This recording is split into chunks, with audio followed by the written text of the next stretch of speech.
Selamat pagi, Bapak Ibu, saudara-saudara Sobat Messenger. Salam sejahtera untuk kita semua.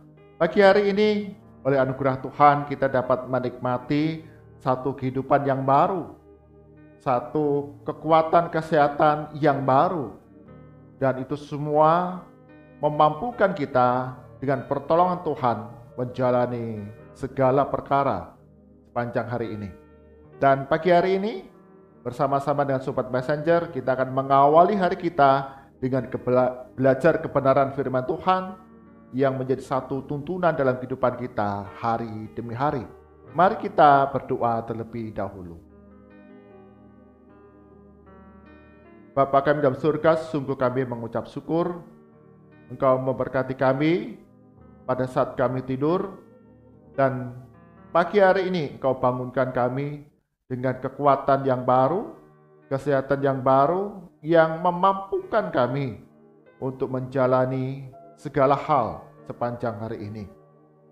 Bersama-sama dengan Sobat Messenger dalam Bread of Life, kami akan mengawali hari kami dengan merenungkan firman Tuhan, dengan belajar kebenaran firman Tuhan.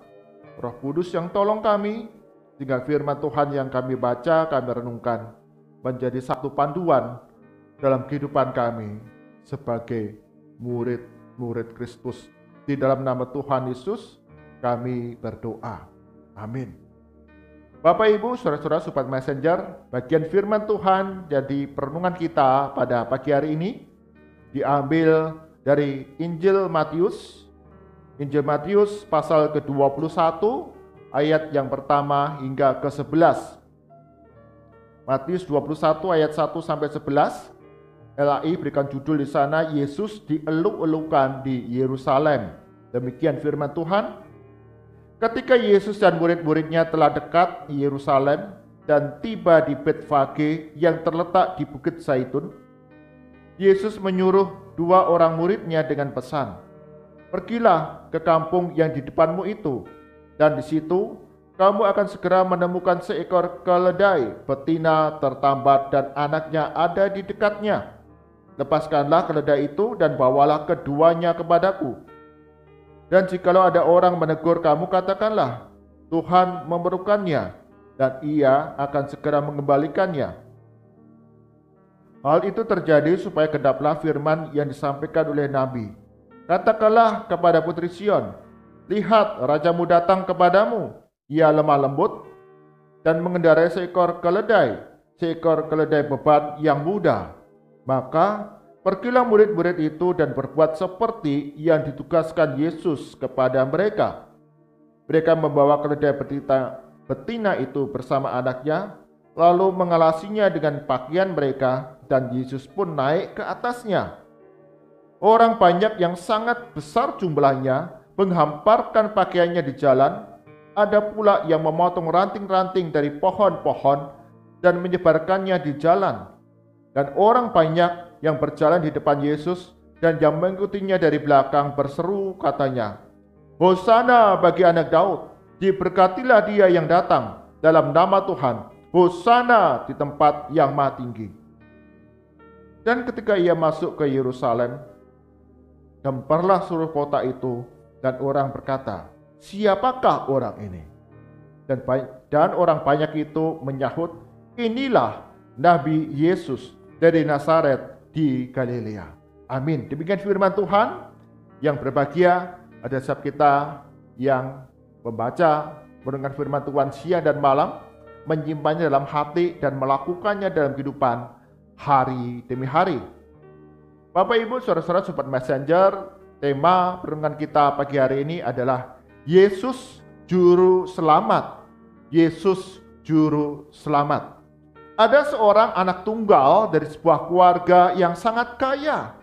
Mereka memiliki beberapa perusahaan, dan anak tunggal inilah yang dipersiapkan oleh orang tuanya, ayah dan ibunya, untuk melanjutkan jalannya bisnis mereka yang sangat berhasil, yang sangat berjaya.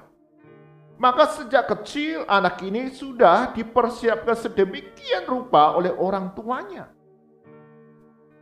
Dialah anak tunggal yang akan melanjutkan bisnis keluarga, perusahaan-perusahaan milik keluarga yang sudah berjaya dan berhasil itu.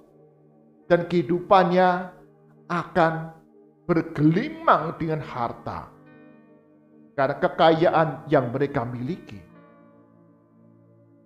Ketika mulai masuk perguruan tinggi, orang tua kemudian mengirim anaknya ini untuk belajar sekolah bisnis di negara Inggris. Sang anak mengikuti, menuruti. Dia sadar, aku adalah anak tunggal. Aku diharapkan oleh orang tua saya, ayah saya, untuk melanjutkan bisnis keluarga yang memiliki beberapa perusahaan. Dan aku siap untuk kemudian belajar di Inggris di sebuah sekolah bisnis yang sangat terkenal. Dan ketika selesai belajar bisnis ini, aku akan kembali dan melanjutkan usaha dari orang tuaku. Dan benar, anak tunggal dari keluarga yang kaya ini, kemudian dia ke negara Inggris, dia masuk ke sebuah universitas di mana jurusan bisnisnya begitu hebat. Banyak orang yang kemudian lulusan dari sekolah ini berhasil dalam mengelola perusahaan-perusahaan yang besar. Sang anak tunggal, dia belajar dengan sungguh-sungguh, dengan serius. Dia tahu harapan orang tuanya kepada dirinya. Ketika sedang menjalani studi di negara Inggris, di kampus di mana dia belajar sekolah bisnis, dia bergabung dalam sebuah persekutuan mahasiswa Kristen yang ada di sana. Hari demi hari dijalani, semester demi semester dilalui, dan ketika dia memasuki semester terakhir dalam studinya untuk mendapatkan satu gelar yang bergengsi untuk bisnis ekonomi yang dijalaninya, entah mengapa hatinya menjadi risau. Anak tunggal ini menjadi resah. Dia merasa dia punya kerinduan, dia punya hasrat untuk menjadi seorang pendeta. Ingin menjadi seorang hamba Tuhan. Tapi bisnis ini, milik keluarga ini, menjadi satu harapan. Saya yang akan kelola. Bagaimana? Apa yang akan terjadi? Anak tunggal ini menjadi risau, menjadi gelisah. Dan makin lama, panggilan menjadi seorang hamba Tuhan itu semakin nyata. Dia rasakan, dia alami setelah berbicara dengan guru rohani, dengan teman-teman persekutuan itu, yang mengkonfirmasi bahwa sungguh dia dipanggil menjadi seorang pendeta.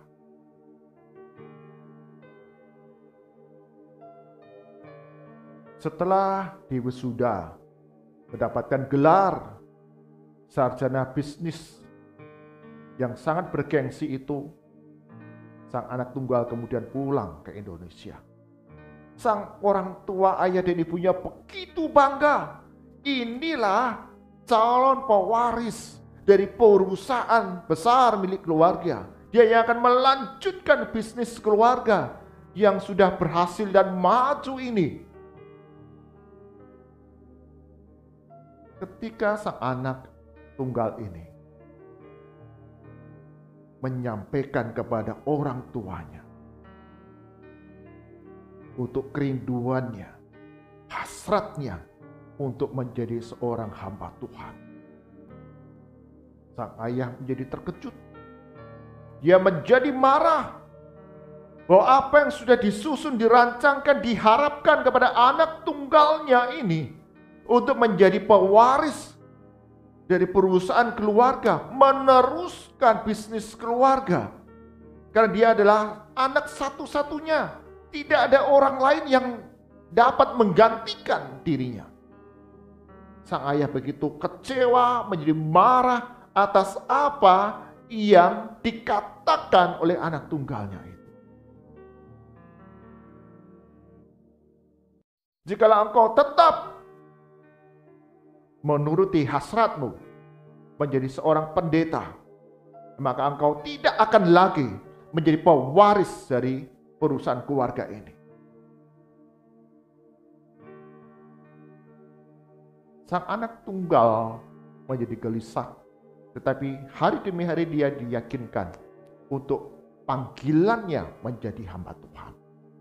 Dan sungguh, anak tunggal ini kemudian dia memutuskan untuk menjadi seorang hamba Tuhan. Dia masuk ke sebuah sekolah teologi untuk diperlengkapi menjadi seorang hamba Tuhan. Dia rela meninggalkan kekayaan keluarganya. Dia rela meninggalkan harapan dari orang tuanya untuk menjadi penerus di dalam bisnis keluarganya. Bapak Ibu, saudara-saudara Sobat Messenger, dalam kehidupan kita mungkin punya pengalaman yang sama. Kita menggadang-gadangkan seseorang, menjagokan orang untuk mendapat satu jabatan yang baik yang dapat kita andalkan membawa kebaikan bagi diri kita, bagi keluarga kita, bagi komunitas kita. Dia orang yang hebat, yang pandai, di mana kita andalkan untuk kita berharap orang ini nanti jadi pemimpin yang membawa kebaikan bagi saya, bagi komunitas. Tetapi ketika harapan itu menjadi sirna, karena kita tidak mengenal pribadi orang yang kita gadang, yang kita andalkan, yang kita harapkan, dia punya satu pengharapan, dia punya satu tugas tanggung jawab yang berbeda dari Tuhan, dari apa yang kita harapkan. Bagian firman Tuhan yang kita baca menceritakan di sana orang banyak mereka menyambut Yesus dengan teriakan, Hosana, Hosana bagi anak Daud, Hosana bagi Tuhan di tempat yang maha tinggi. Mereka sudah melihat, mereka sudah mendengar Yesus yang mereka sambut ini sanggup melakukan banyak mujizat. Orang yang buta disembuhkan dapat melihat, orang yang lumpuh dapat berjalan, bahkan orang yang sudah mati dapat dibangkitkan. Yesus dapat memberikan makan 5.000 orang dengan 5 roti dan 2 ikan. Ada mujizat-mujizat besar yang Tuhan Yesus sudah kerjakan dalam pelayanannya.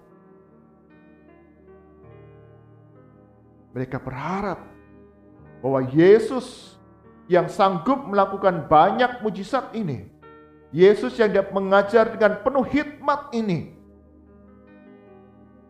akan membawa kemakmuran bagi bangsa Yahudi, akan menjadi pemimpin yang membawa kebebasan, kemerdekaan bangsa Yahudi dari penindasan kerajaan Roma. Sehingga ketika Yesus ini datang, masuk ke Yerusalem, dikatakan banyak orang menghamparkan, meletakkan bajunya di jalan, memotong ranting, bahkan melambai-lambaikan daun palem, menyambut dengan penuh sukacita. Mereka mengenal Yesus ini adalah nabi yang akan membawa kemakmuran duniawi bagi mereka, akan menjadi raja bagi bangsa kerajaan Israel, dibebaskan dari penjajahan kerajaan Roma.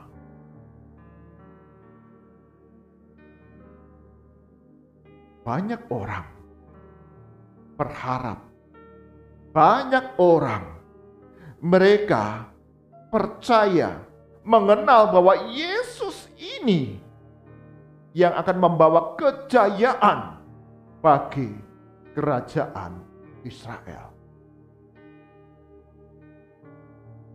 Tetapi kalau kita membaca di dalam bagian firman Tuhan selanjutnya, mereka menjadi kecewa ketika melihat bahwa Yesus ini mengusir orang-orang yang berjualan di bait Allah.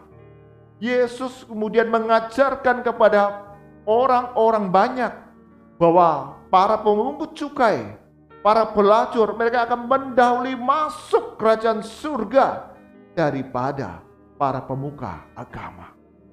Bahkan Yesus kemudian menyuruh orang banyak ini membayar pajak kepada kerajaan Roma yang mereka anggap adalah penindas, penjajah bagi bangsa Yahudi. Mereka berharap Yesuslah yang akan memimpin mereka mengalahkan, menghancurkan kerajaan Roma. Bahkan Yesus mengajarkan kepada banyak orang bahwa para pemuka agama, mereka hidup dalam kemunafikan, tidak bersungguh-sungguh menjalankan kebenaran Allah. Dan itu membuat orang banyak menjadi kecewa.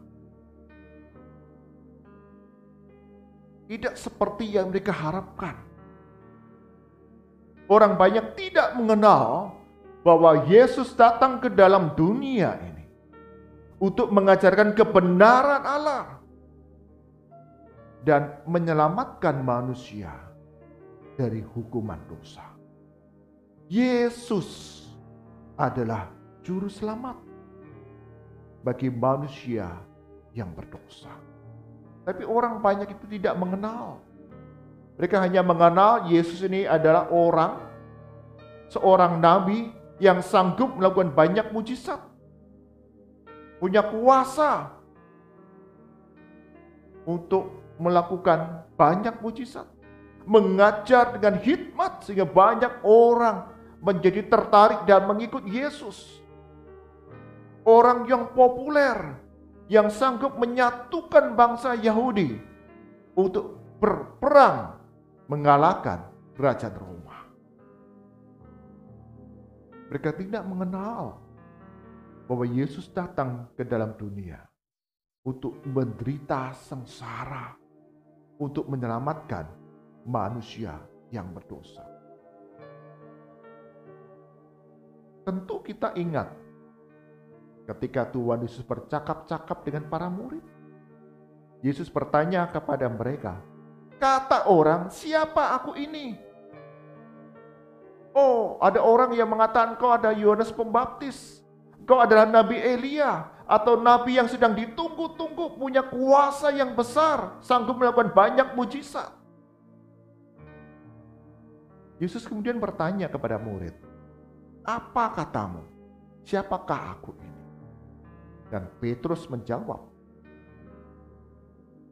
"Kau adalah Mesias, Anak Allah yang hidup."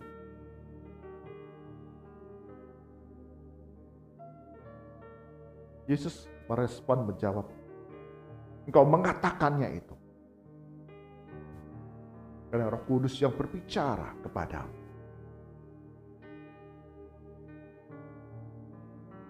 Petrus dapat menjawab, "Engkaulah Mesias, Anak Allah yang hidup." Tetapi ketika Yesus memberitahukan bahwa dia datang ke dalam dunia untuk mengalami aniaya, ditolak, bahkan mati di atas kayu salib dalam kesengsaraan dan kehinaan yang besar, Petrus menarik Yesus dan berkata, "Kiranya hal itu tidak akan terjadi atasmu. Allah akan menghindarkanmu dari segala peristiwa itu." Petrus mengenal Yesus sebagai Mesias yang akan memimpin bangsa Yahudi untuk mengalahkan kerajaan Romawi. Punya kuasa, punya kekuatan untuk menghancurkan musuh.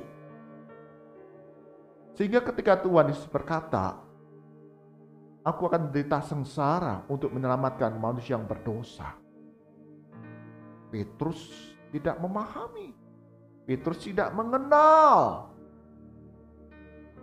Maka Yesus mengatakan, enyahlah engkau iblis.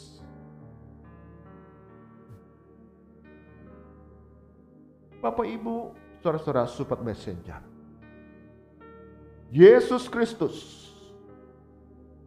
adalah juru selamat. Yesus Kristus datang ke dalam dunia menjadi sama seperti kita, mengambil rupa seorang hamba, bahkan menderita sampai mati di atas kayu salib untuk menyelamatkan kita manusia yang berdosa. Kebutuhan terdalam kita manusia berdosa adalah keselamatan, penghapusan dosa, diperdamaikan dengan Allah yang Maha Kudus. Dan itulah yang Yesus kerjakan di dalam kehidupan di tengah manusia. Yesus mengajarkan kebenaran Allah dan disertai tanda-tanda. Dia sanggup melakukan mujizat-mujizat. Dan misi utama Yesus adalah mati di atas kayu salib dalam kesengsaraan, penderitaan yang besar untuk menyelamatkan manusia yang berdosa. Karena itu Bapak Ibu, saudara-saudara Sobat Messenger, hari ini kita ditantang kembali akan pengenalan kita kepada Yesus Kristus. Apakah Yesus hanya seorang yang melakukan mujizat-mujizat dan kita melupakan akan karya kayu salib, penebusan dosa bagi kita manusia yang berdosa? Jika barang siapa percaya kepada Tuhan Yesus sebagai juru selamat pribadi, dia akan mengalami pengampunan dosa. Dia akan menerima kehidupan yang kekal dan diperdamaikan dengan Allah yang Maha Kudus. Orang banyak itu mengharapkan Yesus itu membawa kemakmuran duniawi kepadaku. Oh, kalau aku sakit, aku disembuhkan. Oh, kalau aku miskin, Engkau akan penuhi akan segala kebutuhanku. Oh, kalau aku ada di dalam pergumulan, Kau akan berikan pemulihan kepadaku. Ketika aku berduka, Kau berikan penghiburan kepadaku. Ya, Yesus sanggup melakukan itu kepada kita. Tapi Yesus bukan saja sanggup melakukan mujizat. Hal terpenting dalam pengenalan kita kepada Yesus Kristus, Yesus adalah Sang Juru Selamat kita manusia berdosa. Kita yang layaknya binasa akibat dosa-dosa kita. Tuhan Yesus, Dia yang tangguh dengan mati di atas kayu salib. Karena kasih-Nya kepada kita. Sungguh di dalam masa-masa kita mengingat kembali untuk pengorbanan Yesus yang begitu besar di atas kayu salib. Kita sadar dalam kehidupan kita, semakin dalam pengenalan kita, bahwa Yesus adalah juru selamat bagi kita manusia yang berdosa. Yesus berkata, akulah jalan, kebenaran dan hidup. Tidak ada seorang pun dapat datang melalui, tidak ada seorang pun yang dapat datang kepada Bapa kalau tidak melalui aku. Yesuslah juru selamat satu-satunya, di mana kita percaya kepadanya. sebagai juru selamat pribadi kita. Sungguh di tengah berbagai pergumulan, kesusahan, tantangan yang kita hadapi, kita belajar semakin dalam, semakin yakin dalam iman kita yang makin teguh. Yesus adalah juru selamat kita. Amin. Mari kita berdoa. Sungguh kami boleh diingatkan kembali akan pengenalan kami yang semakin dalam. Yesus adalah juru selamat bagi kami manusia yang berdosa. Yesus datang ke dalam dunia mengabarkan kebenaran Allah dan rela mati di atas kayu salib menggantikan kami menjalani hukuman dosa. Jika setiap orang yang percaya kepada Tuhan Yesus akan memiliki kehidupan yang kekal, pengampunan dosa, dan diperdamaikan dengan Allah yang Maha Kudus. Tuhan ampuni jikalau dalam kehidupan yang kami jalani sebagai orang-orang percaya, kami semata-mata hanya mengharapkan kemakmuran duniawi, tapi kami melupakan akan jiwa roh kami yang membutuhkan Yesus Kristus sebagai juru selamat kami. Berkati hari demi hari yang kami jalani sebagai orang-orang Kristen, semakin teguh memegang iman percaya Yesus sebagai juru selamat satu-satunya dalam kehidupan kami, manusia yang berdosa. Berkati untuk sepanjang hari ini, segala aktivitas kami, segala pekerjaan kami, usaha kami, studi kami, Tuhan yang akan memberikan pertolongan. Apapun yang kami lakukan, Tuhan Yesus akan membuatnya berhasil. Dan segala perjalanan kami akan membawa keberuntungan, keselamatan, dan dijauhkan dari segala kecelakaan. Kami berdoa bagi setiap anak-anak-Mu di dalam kami menyambut Paskah. Ada serangkaian ibadah demi ibadah yang akan diselenggarakan, dan kami mengambil bagian beribadah bersama-sama dengan jemaat Tuhan. Tuhan tolong kami untuk kami boleh menilik hati kami, melihat betapa besar kasih Yesus bagi kami. Pemeliharaanmu yang begitu ajaib, bahkan pengorbananmu di atas kayu salib memberikan satu jaminan kehidupan kekal bagi kami. Berkati di tengah segala pergumulan kehidupan yang kami jalani, kami terus memandang kepada Tuhan Yesus. Bagi kami yang sakit, yang lemah tubuh, sembuhkan kami, pulihkan kami ya Tuhan. Bagi kami yang berduka, kehilangan, Tuhan berikan penghiburan. Dan bagi kami yang berbeban berat, Tuhan Yesus berikan hikmat jalan keluar untuk kami sanggup menanggungnya. Berkati setiap kami anak-anak Tuhan, sungguh hidup kami makin hari diubahkan serupa dengan Yesus Kristus di dalam segala perkara yang kami jalani. Kami berdoa untuk gereja-gereja Tuhan dalam menyelenggarakan berbagai rupa kegiatan, baik pelayanan kasih ataupun ibadah-ibadah, sungguh boleh memberkati setiap jemaat Tuhan.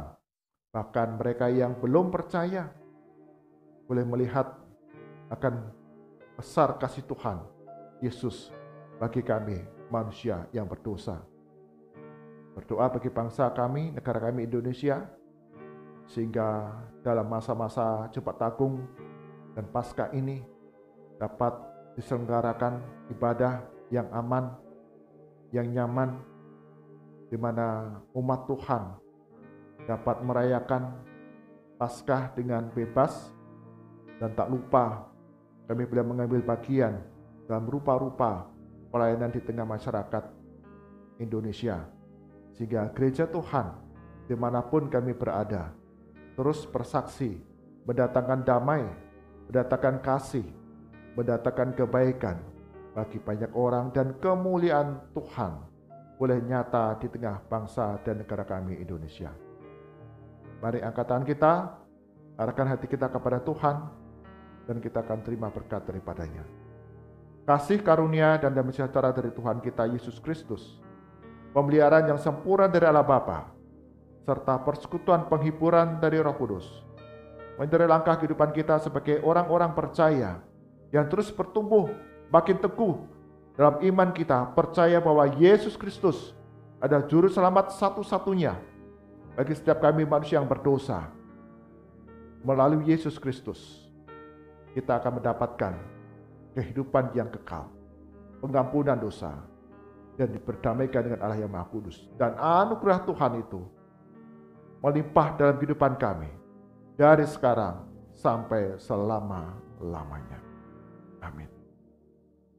Bapak, Ibu, saudara-saudara Sobat Messenger, sebagai orang-orang percaya, kita terus dituntut untuk memiliki pengenalan yang semakin dalam, semakin benar, bahwa Yesus adalah juru selamat setiap manusia yang berdosa. Jika kita dimampukan dalam kehidupan kita menyaksikan, memberitakan akan Injil keselamatan di dalam Yesus Kristus. Tuhan Yesus berkati kita semua.